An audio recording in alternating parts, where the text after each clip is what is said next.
estar aqui, né, a convite do professor, principalmente diante de vários colegas, pessoas com quem eu formei, pessoas para quem eu dei aula, pessoas que advogam comigo cotidianamente na Justiça do Trabalho. Então, é um privilégio muito grande estar aqui.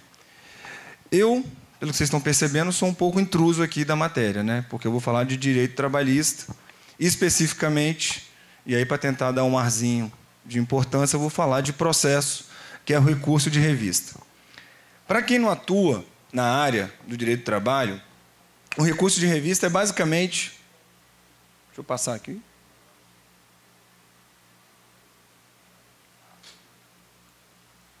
Agora foi. O recurso de revista, ele é basicamente uma junção no processo do trabalho do recurso extraordinário e do recurso especial. Por quê? Enquanto no processo comum eu tenho o recurso extraordinário para tratar de questões constitucionais e o recurso especial para tratar de questões legais e infraconstitucionais, no processo do trabalho eu tenho o recurso de revista que trata das duas coisas. Ou seja, o recurso de revista ele é cabível tanto para a matéria constitucional quanto infraconstitucional. E aí, tem que me adequar com isso aqui. Primeira coisa, né? A gente sempre fala que o recurso de revista ele não representa aquele duplo grau de jurisdição. Porque, na verdade, a intenção dele é preservar a legislação trabalhista e a norma constitucional. Só lembrando que do TRT, que é o segundo grau de jurisdição, eu vou para o TST. E somente se eu tiver matéria constitucional, eu vou para o STF. Então, na Justiça do Trabalho, eu tenho, na verdade, 4 graus de jurisdição. Juiz, TRT, TST, e se for matéria constitucional, eu consigo chegar no STF. O recurso de revista, ele, igualmente ao recurso especial e extraordinário, é um recurso de natureza extraordinária. Né? Ele não tem a intenção de tutelar o direito subjetivo da parte, mas simplesmente o direito objetivo. Ele quer saber se a lei está sendo aplicada de forma correta, se está havendo uniformidade no entendimento sobre aquela questão. E é um recurso de fundamentação vinculada. Por quê? As hipóteses de cabimento são restritas justamente em razão da sua natureza extraordinária. Eu tenho que obedecer efetivamente os vícios que estão elencados no artigo 896. E aí a gente começa a entrar um pouco na questão da reforma trabalhista. A primeira dúvida que se tem é sempre a seguinte: a partir de quando eu vou aplicar esses novos requisitos do recurso de revista para esse instituto? Pela teoria do isolamento dos atos processuais, eu tenho que aplicar a norma vigente no momento da prolação da sentença. No momento em que a sentença se torna recorrível, a decisão se torna recorrível, o acórdão se torna recorrível, é quando ele é publicado. Então, eu aplico a legislação daquele momento. É o que está escrito na CLT, no artigo 915, e no próprio CPC. Tá? Então, a partir do momento em que entrar em vigor a Lei 13.467, a chamada reforma trabalhista, eu tenho que observar os requisitos novos instituídos para o recurso de revista. Então, se você tiver um prazo que vai cair depois de entrar em vigor a reforma, você corra para poder tentar cumprir antes, para não ter problema nenhum, porque vai ter gente que vai falar, olha, é a partir da aplicação da decisão ou é a partir do momento em que eu interponho o recurso? Para evitar a discussão, eu interponho antes. Vamos lá. Só para introduzir para vocês a figura do recurso de revista antes de tudo. Ele está previsto lá no artigo 896, que prevê o cabimento do recurso de revista contra os acórdãos proferidos em sede de recurso ordinário, que é equivalente à apelação no processo de trabalho, nas seguintes hipóteses. Primeira, divergência jurisprudencial entre tribunais regionais do trabalho, com a SDI, que é uma seção de dissídios individuais do próprio TST, onde, em tese, eu tenho divergência entre as turmas do TST e manda tudo para essa seção de dissídios individuais para que não tenha divergência na aplicação da lei. Ou súmula do próprio TST ou súmula vinculante do STF. Então, é basicamente a regra de divergência jurisprudencial. A mesma questão, os mesmos fatos, decididos de forma diferente por tribunais diferentes. Então, como a função do TST é justamente uniformizar o entendimento sobre aquela determinada questão. Ele não pode permitir que um tribunal julgue de uma forma, outro tribunal julgue de outra, a mesma questão jurídica. Aqui, na linha B desse artigo 896, e é a linha B mesmo, tá? Não tem o inciso antes, não. Vai para o A, B, C. É meio esquisito mesmo, igual o Ricardo falou aqui antes. O justiça trabalho é um pouco esquisita, mas a gente vive bem lá. Aqui, nessa linha B, ela prevê também a divergência jurisprudencial, só que ela é mais restrita. Por quê? No direito do trabalho, eu tenho normas coletivas, regulamentos empresariais, que integram o contrato de trabalho. Então, na verdade, elas são normas jurídicas heterônomas. E o TST também não pode permitir, por exemplo, que uma norma coletiva que tenha previsão de aplicação no Espírito Santo, em Minas, no Maranhão, dependendo da empresa, eu posso ter a mesma norma coletiva, porque é a empresa nacional, aplicada em mais de um estado. Não posso? Posso. E eu não posso permitir, como TST, que o Espírito Santo julgue aquela norma coletiva de uma forma, o Maranhão julgue de outra, Minas Gerais julgue de outra. Então, nesse caso também eu tenho a hipótese de cabimento da divergência jurisprudencial quando se tratar de norma coletiva, ou sentença normativa, ou regulamento empresarial que tem aplicação em mais de um estado, em mais de uma região. E, por fim, a mais comum e mais conhecida é justamente a violação à lei ou à Constituição. Percebam aqui, eu tenho uma aplicação muito parecida com a do recurso especial. Violação à lei, divergência jurisprudencial e no recurso extraordinário a violação à Constituição. Pois bem, por ser um recurso de natureza extraordinária, o recurso de revista também exige o pré-questionamento. E esse pré-questionamento ele está previsto principalmente na súmula 297, que, olha só que legal, já trazia no seu inciso 3 a possibilidade do pré-questionamento implícito, que foi trazido pelo artigo 1025 do CPC atual. Aquele pré-questionamento quando eu embargo para pré-questionar a questão jurídica, o tribunal fala não há omissão, aquela decisão padrão que a maioria das pessoas conhece, e mesmo assim é considerada a questão pré-questionada. Tá? Todas essas súmulas, essa OJ aqui, elas tratam especificamente de pré-questionamento, que é nada mais, nada menos do que a necessidade de a matéria ter sido discutida, debatida e decidida no acórdão que vai ser objeto do recurso de revista. Em 2014, foi inserido o parágrafo 1º-A. Um absurdo, né? Porque a gente sempre fala primeiro A, a gente acha que é primeiro A, linha A. Não, mas é primeiro-A mesmo. Tá? E nesse dispositivo ele trouxe a necessidade da parte, quando for usar o recurso de revista, transcrever os trechos em que está pré-questionado. Está pré-questionada a matéria que vai ser objeto do recurso de revista. E é engraçado, né? Porque se falou aqui um tempo atrás da jurisprudência defensiva. Por quê? Depois que essa lei entrou em vigor, muitas decisões vêm dizendo o seguinte: olha, você transcreveu o trecho do acórdão inteiro daquele tópico, não basta, porque eu quero o trecho em que está pré-questionado, justamente para que eu não tenha que ir lá ler o tópico inteiro. Então, se a lei manda você transcrever o trecho, eu quero 1, 2 parágrafos no máximo, não quero que você transcreva todo o tópico. Porque se você transcrever o tópico, eu vou ter que ir lá no acórdão, eu podia ter ido no acórdão ler. Eu quero que você facilite a minha vida. Então, alguns recursos de revista hoje não têm sido admitidos porque a parte transcreve integralmente o tópico, e muitas vezes até o acórdão inteiro. Pois bem, a lei que traz a reforma trabalhista, ela trouxe algumas mudanças para o recurso de revista. Algumas gerais, para os recursos em gerais, e eu vou falar dela aqui também, e específico para o recurso de revista. A primeira delas, e se me permite, eu vou até tirar uma selfie com esse dispositivo, porque o mais importante para mim dessa reforma foi ele, que é o que traz a contagem dos prazos no processo de trabalho em dias úteis.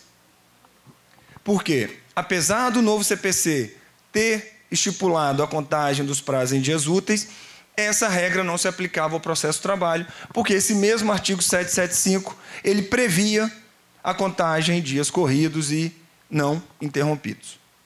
tá? De forma contínua, sem qualquer interrupção. E aí, como não havia omissão na CLT, eu não poderia aplicar o CPC.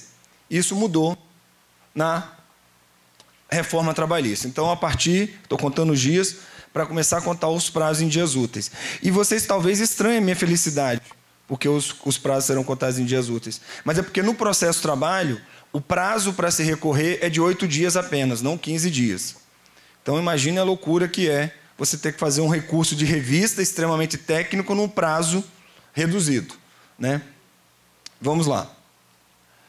Outro impacto no denominado depósito recursal. Para quem não sabe, o depósito recursal ele constitui o preparo do recurso de revista. E qual que é a finalidade dele?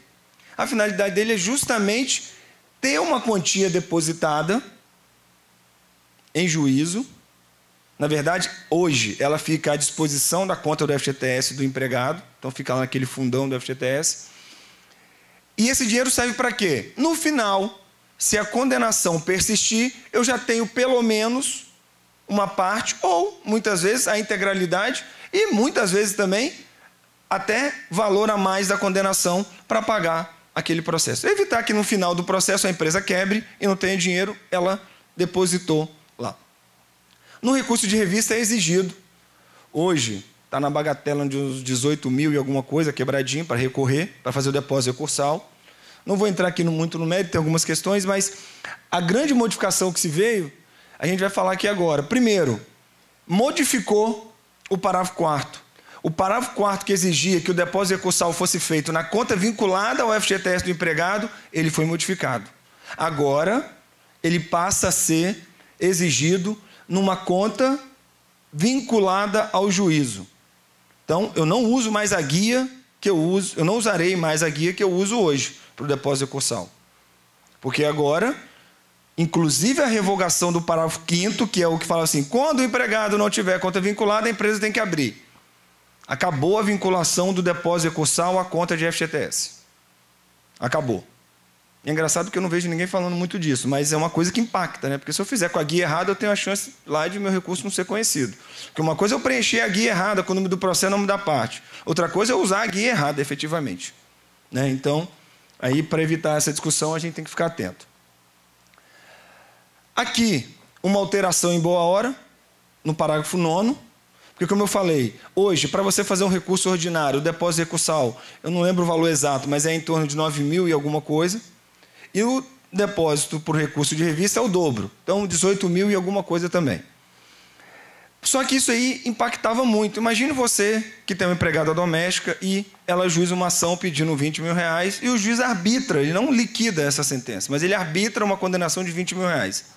Você quer fazer um recurso de revista para o TST analisar uma questão constitucional, uma questão legal ou uma divergência de interpretação, você, empregador doméstico, vai ter que se virar para fazer o depósito de 18 mil reais para poder recorrer. Você, microempreendedor individual, também. Você, pequena empresa, também. A lei que trouxe a alteração nessa reforma trabalhista, ela percebeu que precisava tratar essas pessoas aqui de forma diferente. Talvez não tão a contento assim, mas pelo menos agora, para entidades sem fins lucrativos, empregadores domésticos, microempreendedores individuais, microempresas, empresas de pequeno porte, o valor do depósito recursal pode ser feito pela metade, 50%. Então, de 9, 4.500, de 18, 9 mil reais. Ainda é alto, ainda dependendo do tamanho da empresa, isso aí, na verdade, é até o fluxo de caixa dela, por empregador doméstico, então imagine o impacto que isso dá. Outra coisa aqui em relação ao depósito recursal, trouxe a isenção das entidades filantrópicas e empresas em recuperação judicial. A massa falida já era isenta. Agora, muito se discutia em relação à empresa em recuperação judicial. E você pergunta, né? Poxa, a empresa em recuperação judicial, eu não tenho que dar um gás para que ela se recupere? Se eu ficar exigindo que ela deposite valores, dependendo, e quando a empresa está em recuperação judicial, a primeira coisa que ela passou a dever foi o empregado. Se a primeira coisa que ela passou a dever foi o empregado, ela tem muita ação trabalhista. E percebam, se eu exigir que em todos esses processos eu tenha que fazer depósito recursal, eu posso até inviabilizar a própria recuperação judicial. Talvez não fosse o caso de isenção, poderia também ter reduzido para 50%. Mas, enfim, o que acontece é que muitas vezes a empresa que está em recuperação judicial, ela deixa de recorrer porque não consegue fazer o depósito recursal. E muitas vezes nem pode, porque ela tem que dispor do dinheiro, tem os credores lá, aquela coisa toda. Enfim. Outra coisa também que a reforma trouxe de novidade, já era um anseio, é justamente a possibilidade de, ao invés de eu fazer o depósito recursal, eu substituí-lo por fiança bancária ou seguro garantia judicial. Se a finalidade é usar o dinheiro no final, persistindo a condenação, qual o problema? Qual o problema? Muito se dizia antes, quando o dinheiro estava vinculado à conta do FGTS, que, na verdade, o dinheiro do FGTS não é usado só para pagar o trabalhador, né? A gente sabe disso. O governo pega dinheiro emprestado daquele fundo toda hora. Então, se o governo pega dinheiro daquele fundo toda hora, como é que eu vou permitir uma fiança bancária no seguro judicial? Percebam, a alteração do parágrafo 4º e a revogação do parágrafo 5º está intimamente ligado a isso aqui. Como eu não preciso mais inserir esse dinheiro na conta do FGTS, eu posso, de forma muito tranquila, usar uma fiança bancária ou um seguro judicial. Tá? Uniformização da jurisprudência. Se vocês acham que a vida de vocês está ruim, imagine a da uniformização da jurisprudência. Por quê? Ela foi criada em 2014. Criada não, minto. Ela, na verdade, se tornou obrigatória no âmbito dos tribunais regionais do trabalho, porque ela já era prevista. E quando se tem uma faculdade, o pessoal não fazia mesmo. Só que, em 2014, essa lei 13.015, ela obrigou os tribunais regionais do trabalho a uniformizarem a jurisprudência interna. Por quê? Porque eles estavam percebendo o seguinte, chegava muito recurso no TST, que era divergência entre turmas de TRTs. Não era divergência entre TRTs, era divergência entre turmas. Eu tinha a primeira turma do TRT do Espírito Santo com entendimento diferente da segunda turma do TRT de Minas. Isso queria dizer o seguinte, às vezes eu tinha lá 70 turmas no TRT de Minas e uma julgava diferente de todas as demais. E essa umazinha, com a independência toda que ela tem para poder julgar, ela permitia que o Brasil inteiro levassem recursos para o TST por divergência jurisprudencial. É só vocês imaginarem o seguinte, no Brasil inteiro todo mundo julga de um jeito, e essa turma do TRT de Minas julga diferente. Todo mundo do Brasil inteiro que não concorda com a tese do Brasil inteiro usa o acórdão dessa turma rebelde do TRT de Minas como paradigma, e esse paradigma faz o recurso subir igual um foguete para o TST. Claro que eles não queriam isso. Mas, enfim, com a lei, 3 anos depois, coitada, ela foi revogada. Essa obrigatoriedade ela foi retirada da CLT. Então, agora a gente não sabe mais. Claro que eles vão fazer o uso do incidente de resolução de demandas repetitivas, mas isso ainda não está procedimentalizado na CLT. Tá? Vamos ter que aplicar subsidiariamente o CPC. Aqui é o parágrafo que vai morrer, é o parágrafo 3º que tornava obrigatório, e agora não vai ter mais, por isso que ele está em vermelho aqui. Tá? Outro impacto. Aqui, pode parecer estranho para vocês do processo civil, mas não havia essa previsão de decisão monocrática para negar seguimento ao recurso de revista. A reforma trabalhista trouxe, isso já era, na verdade, objeto da súmula 435 do próprio TST, que falava, olha, é aplicável ao processo do trabalho a possibilidade da decisão monocrática do ministro relator para negar seguimento ao recurso. Isso já era aplicável, agora está normatizado. A grande questão que se fica é, peraí, eu tenho um parágrafo 11º que diz que o relator também deverá determinar que os vícios formais e não graves sejam supridos, sejam corrigidos para evitar o não conhecimento do recurso. Então, muita gente está falando que isso aqui, em tese, teria revogado o parágrafo 11º.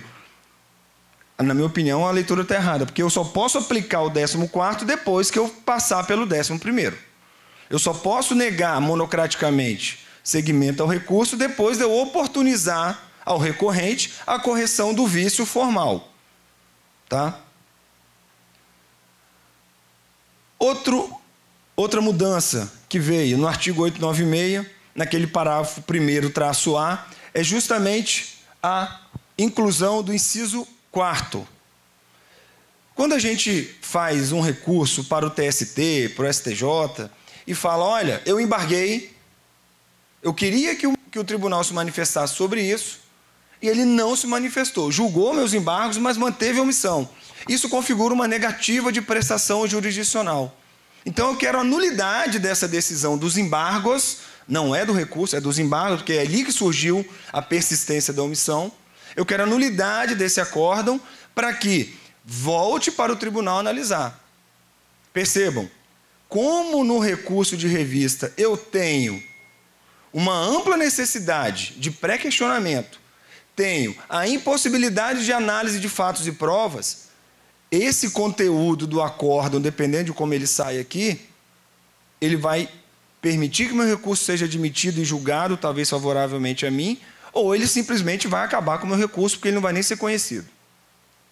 Então, como isso tem sido muito comum no processo de trabalho, o que a reforma trouxe? Olha, quando você fizer a preliminar de negativa de prestação jurisdicional, é ônus transcrever no seu recurso de revista o trecho dos embargos em que você pediu para que fosse suprida aquela omissão, para que fosse corrigida aquela questão. Qualquer tipo de vício que você pediu nos embargos, me mostra onde é que você pediu nos embargos, para eu fazer a comparação junto com o acordo. Então, eu tenho que mostrar aonde eu embarguei, aonde eu pedi a manifestação judicial, para que o tribunal analise. E olha que interessante, esse artigo 896, parágrafo 1º-A, o caput do parágrafo 1º-A, ele fala, sob pena de não conhecimento do recurso. Isso quer dizer o quê? Se eu deixar de transcrever na minha peça de recurso de revista o trecho dos embargos de declaração, o meu recurso não vai ser nem conhecido nesse tópico de negativa de prestação jurisdicional. Então, é um ônus que, na verdade, é um requisito de regularidade formal do recurso de revista. É mais um deles. Vamos lá. Mais um. E esse aqui talvez o mais complicado e, na verdade, foi o que me motivou a trazer esse tema. O requisito da transcendência. Esse requisito da transcendência, ele, na verdade, ele não é novo. Ele foi criado na CLT em 2001. Só que, em 2001, a lei submeteu ao TST a regulamentação do que seria transcendência. Passados 16 anos, o TST não fez nada, então o recurso de transcendência ele não era aplicável, não era exigido. E aí o que veio a reforma trabalhista fazer? Até mesmo por uma política até do presidente atual, que é o ministro Ives Gandra, que foi um dos idealizadores desse requisito lá em 2001, mas como o TST tinha resistência em regulamentar, isso foi para a lei. Foi para a lei. O que quer dizer a transcendência? Imaginem vocês aquele requisito da repercussão geral no recurso extraordinário, para o STF. Só vou julgar o processo se ele for importante, se ele transcender aquela discussão processual, se ele pode irradiar ou não efeitos fora daquele processo. Sim, simples. Se ele for importante o suficiente para que eu analise. E aí, ele trouxe lá no artigo 896-A, parágrafo 1º. São indicadores, e aí está em vermelhinho ali, eu que inseri, tá? Isso não está na lei não. São indicadores, não são cumulativos. Porque se for cumulativo, esquece. Não sei nem porque eu ia falar de recurso de revista, porque aí ninguém ia conseguir fazer subir recurso de revista mesmo. Mas são indicadores da transcendência, e aí vem o primeiro problema, vírgula, entre outros. Isso demonstra que o rol é exemplificativo, não é taxativo. Exemplificativo. E aí começa o primeiro problema, né? Se eu tenho aqui 4 incisos que trazem os requisitos, os critérios de transcendência, como é que eu poderia ter um entre outros ali, sem saber o que eu, recorrente, tenho que fazer para configurar a transcendência? Como é que eu, recorrente, parte, vou me livrar desse ônus? Porque eu posso não ter nenhum dos 4 critérios que a lei trouxe, mas também eu não sei quais os outros que eu posso elencar. Vai uma dúvida, só daqui a algum tempo que nós vamos saber em relação ao que o TST vai julgar. O primeiro deles, econômico.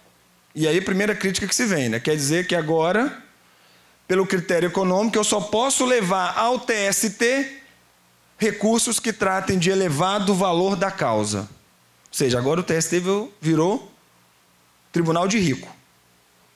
Sua causazinha que vale 10 mil, que para você é muito, para o TST não vale nada. A sua lá, que precisava das verbas decisórias em 9, 10, 15 mil, também não vale nada não. A sua de 100 mil também não, porque 100 mil, gente, fala sério. Vou perder meu tempo para jogar um processo de 100 mil? E aí já começa a primeira crítica. O que seria elevado o valor da causa? 10, 15, 20, 80, 90, 100, 1 milhão? Percebam, se eu entender que o valor da causa tem que ser muito baixo, esse requisito não serviu para nada. Porque para que ele veio, efetivamente? Reduzir o número de recursos para o TST. E a gente vai falar dele depois ali também. Reduzir número de recursos para o TST. Se eu entender que o valor da causa elevado é 50 mil, praticamente todos os processos trabalhistas vão. Dificilmente você acha um processo aí que não envolva, não estou falando que a pessoa ganhe, mas que não envolva 50 mil reais. Então, se eu colocar um valor muito baixo, a transcendência não serviu para nada, só pode dar dor de cabeça. Se eu colocar, por outro lado, muito elevado, eu vou inviabilizar a chegada de recurso ao TST. Aqui, o que eu coloquei? E aí, pelo menos, eu tenho visto muita gente falar. O que eu entenderia como elevado valor da causa? Talvez seriam os mesmos critérios, se a gente for analisar o 496 e a súmula 303 do TST, que trata dos valores para que eu tenha a remessa necessária. 100 salários mínimos para os municípios e, no máximo, 1.000 salários mínimos para a União. Vai ser nesse patamar? Confesso, não sei. A gente só vai saber quando o TST começar a julgar esse requisito aqui. Não temos nenhum dado objetivo. E outra coisa, o dispositivo fala elevado valor da causa. Elevado valor da causa. Isso quer dizer que se minha causa tem lá um valor de 200 mil, mas eu ganhei 10 e perdi 190, está valendo. Eu não posso entender esse valor como valor da condenação, porque se eu entendo o valor da condenação, eu estaria direcionando esse requisito apenas para a empresa, né? Que é a empresa que vai recorrer para o TST. Eu excluiria o reclamante. Então, é outra discussão que você vai ter. Se o reclamante ganhar 195 mil de 200, ele vai poder fazer o recurso dele para o TST? Para poder ganhar os outros 5 mil que ele perdeu? Se o requisito for valor da condenação, não. Se for valor da causa, em tese, sim. Tá? O outro, política. Quando o acórdão diz respeitar a jurisprudência sumulada do TST ou do STF. E olha que engraçado, ele fala jurisprudência sumulada. E todo mundo que atua na Justiça do Trabalho sabe que o TST tem uma infinidade também de orientações jurisprudenciais. Que não são súmulas, mas é um adolescente da súmula, vamos colocar assim. Ele vai chegar lá. E aqui, por esse requisito político da transcendência, a violação a OJs, as orientações jurisprudenciais, não ensejaria um recurso de revista, não. E aí eu pensaria, se eu fosse juiz, se o TST não está nem aí para a OJ, por que eu, que não concordo com aquela porcaria daquela OJ, vou aplicar? Não tem necessidade nenhuma. E outra coisa, percebam, se eu adotar a ferro e fogo esse critério político, o que vai acontecer com a minha divergência jurisprudencial? O que vai acontecer com o TST naquela função uniformizadora? Porque se eu só posso levar agora divergência com súmula do TST ou do STF, divergência entre tribunais passou a ser um mero acaso. Ou seja, eu corro o risco do recurso de revista não cumprir um dos papéis primordiais dele, que é uniformizar o entendimento jurisprudencial dentro do nosso país. Porque se a divergência entre tribunais não tem tanta importância para ser transcendente, sinto muito. Vai virar, né, como alguns dizem aí, o código de processo do tribunal. Cada um vai aplicar do jeito que quiser. E se eu tiver essa barreira, isso não chega no TST. Isso não chega no TST e isso é preocupante. Tá? O inciso 3. O critério social. E aqui, ele limita ainda mais. Fala, olha só, o único que pode fazer um recurso de revista com base na transcendência pelo critério social é o reclamante, o trabalhador, aquele que ajuiza a ação. Desde que eu tenha um direito social constitucionalmente garantido. Direito social constitucionalmente garantido é praticamente aquele rol do artigo 7º. Mas eu só posso utilizar esse critério se eu for trabalhador, se eu for reclamante. E aí vem a primeira pergunta. Quer dizer então que agora eu só vou poder fazer o recurso com base nesse critério se for violação direta à Constituição? Porque muita gente que sabe que eu tenho aquelas situações em que a violação ela é reflexa, indireta.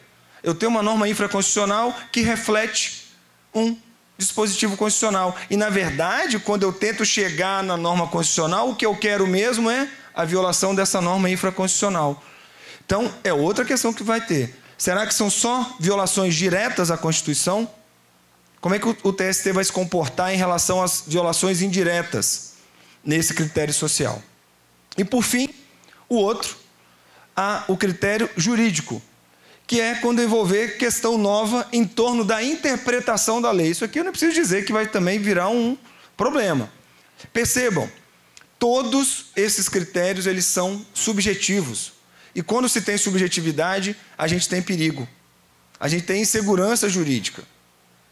Porque se eu cair na subjetividade aqui, eu não consigo, eu posso permitir que o recurso de uma pessoa suba e outra não. E o que preocupa nessa questão da transcendência? É justamente isso. Olha, como é que eu vou escolher, dentre esses todos, qual o melhor recurso? Qual recurso representa essa transcendência? Se cada ministro vai, em tese, poder julgar de uma forma. Aqui, nós temos os parágrafos desse artigo 896A, que ele trata praticamente do procedimento. Primeira coisa, o único que pode falar se há transcendência ou não é o ministro. O presidente do TRT que fizer a análise da admissibilidade do recurso de revista não pode analisar o requisito da transcendência.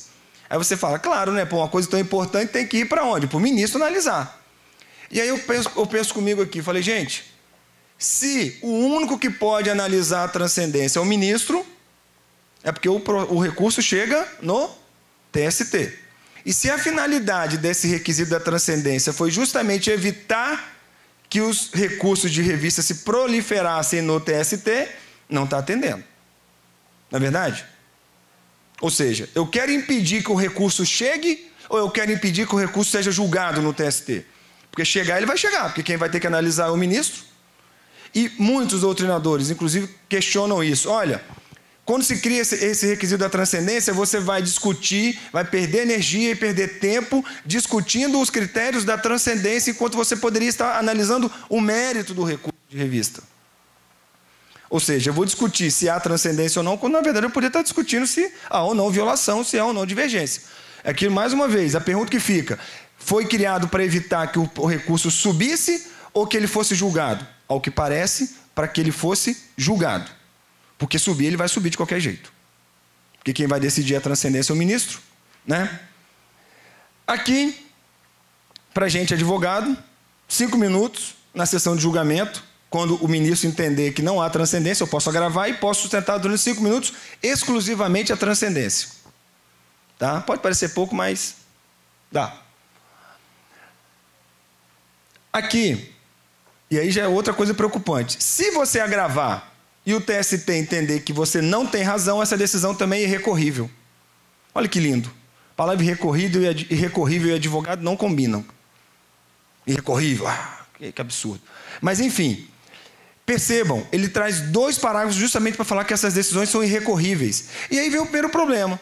Um dos critérios não é justamente violação direta à Constituição, que a gente viu ali? Como é que eu vou permitir que o TST, um órgão inferior ao STF no que diz respeito à matéria de Constituição, diga que há ou não transcendência de matéria constitucional? Ou seja, o TST é a porta de entrada para o STF. Se eu permitir que haja irrecorribilidade dessa decisão, eu permito que matéria constitucional do âmbito trabalhista não chegue ao STF, que na verdade é a última palavra, é o guardião da Constituição, o nosso ordenamento jurídico. Olha que absurdo. O TST retira do STF a possibilidade de analisar a questão constitucional. Isso está errado. Não preciso nem dizer que é inconstitucional. Porque eu não posso, ainda que eu queira tornar essas decisões irrecorríveis, nas questões constitucionais eu não posso fazer essa limitação. Eu estaria retirando do STF a competência para analisar isso daí.